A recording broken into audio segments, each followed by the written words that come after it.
প্রিয় একাদশ শ্রেণী এবং প্রিয় দশম শ্রেণী সকল ছাত্রছাত্রী, আশা করি তোমরা সবাই খুব ভালো আছো। এবছর তোমরা যারা মাধ্যমিক পরীক্ষা দিয়েছো এবং তোমরা ক্লাস 11-এ ভর্তি হবে এবং তোমরা জানো তোমাদের সিলেবাস পরিবর্তন হয়েছে। তোমাদের সেমিস্টার পদ্ধতিতে পড়াশুনো করতে হবে।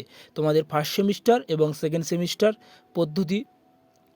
পদ্ধতিতে পড়াশুনো করতে হবে। এবং আজকের তোমাদের দেখো তোমাদের একটি সাবজেক্ট বা একটি বিষয় যে পলিটিক্যাল সায়েন্স বা রাষ্ট্রবিজ্ঞান বিষয়ের সিলেবাস সম্পর্কে আলোচনা করে দিচ্ছি। একটু দেখে নাও কোন কোন অধ্যায় থেকে কত নম্বর থাকবে এবং তোমাদের ফার্স্ট সেমিস্টার পরীক্ষা কবে হবে এবং কেমন ধরনের প্রশ্নপত্র হবে এবং কত নম্বরের ফার্স্ট সেমিস্টার পরীক্ষা হবে, সম্পূর্ণ একটু দেখে নাও ধৈর্য সহকারে।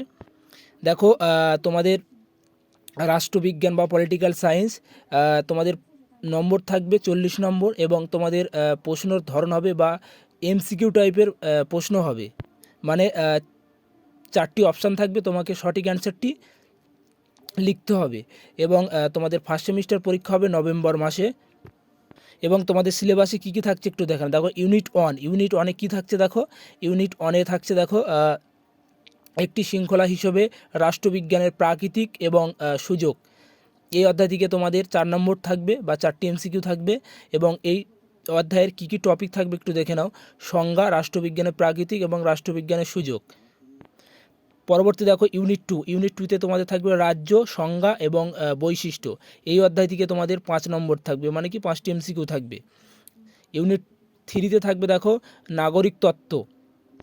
এই অধ্যায় থেকে তোমাদের 7 নম্বর থাকবে, মানে কি 7টি এমসিকিউ থাকবে। এবং কী কী টপিক থাকবে দেখো নাগরিক তত্ত্ব থেকে, নাগরিক তত্ত্বের অর্থ ও সংজ্ঞা এবং নাগরিক তত্ত্বের অর্জনের পদ্ধতি। পরবর্তী দেখো নাগরিক তত্ত্বের হারানোর কারণ এবং ভারতের সংবিধানে নাগরিক তত্ত্ব। এগুলি থাকছে তোমাদের ইউনিট 3-র নাগরিক তত্ত্বের অধ্যায়ের টপিক। এবং তোমাদের ইউনিট 4-এ কী থাকছে দেখো সংবিধান বোঝা, সংজ্ঞা এবং প্রকার। এই অধ্যায় থেকে তোমাদের 6 নম্বর থাকবে, মানে কি 6টি এমসিকিউ থাকবে। তাহলে আরেকবার একটু দেখে নাও। দেখো ইউনিট 1-এ থাকবে তোমাদের 4 নম্বর এবং ইউনিট 2-তে থাকবে 5 নম্বর এবং ইউনিট 3-তে থাকবে 7 নম্বর এবং ইউনিট 4 থাকবে 6 নম্বর। পরবর্তী দেখো ইউনিট 5-এ তোমাদের কী কী পড়তে হবে দেখো সংবিধানের প্রণয়ন এবং দর্শন। এই অধ্যায় থেকে তোমাদের কী কী পড়তে হবে, এই অধ্যায়ে থাকছে তোমাদের 8 নম্বর, মানে 8টি এমসিকিউ থাকবে। এবং কী কী পড়তে হবে দেখো সংবিধানের কার্যাবলী, সংবিধানের প্রণয়ন, গণপরিষদ প্রতিষ্ঠার গণপরিষদের প্রতিষ্ঠান দাবি এবং সমাবেশের গঠন আলোচনা পদ্ধতি এবং ডক্টর বি.আর. আম্বেদকরের ভূমিকা, আদর্শ ও তাৎপর্য এবং বিভিন্ন দেশের সাংবাদিক বৈশিষ্ট্য। তাহলে তোমাদের ইউনিট 5-এ থাকবে 8 নম্বর এবং ইউনিট 6-এ থাকছে দেখো কি, দেখো ইউনিট 6-এ থাকছে ভারতের সংবিধানের প্রধান বৈশিষ্ট্য। এখান থেকে তোমাদের মাত্র 10 নম্বর থাকবে, মানে 10টি এমসিকিউ থাকবে। এবং তোমাদের এই টপিকের মধ্যে কী কী পড়তে হবে একটু দেখে নাও। বৃহত্তম সংবিধান, লিখিত সংবিধান, আংশিকভাবে অমনীয় এবং নমনীয় সংসদীয় ব্যবস্থা।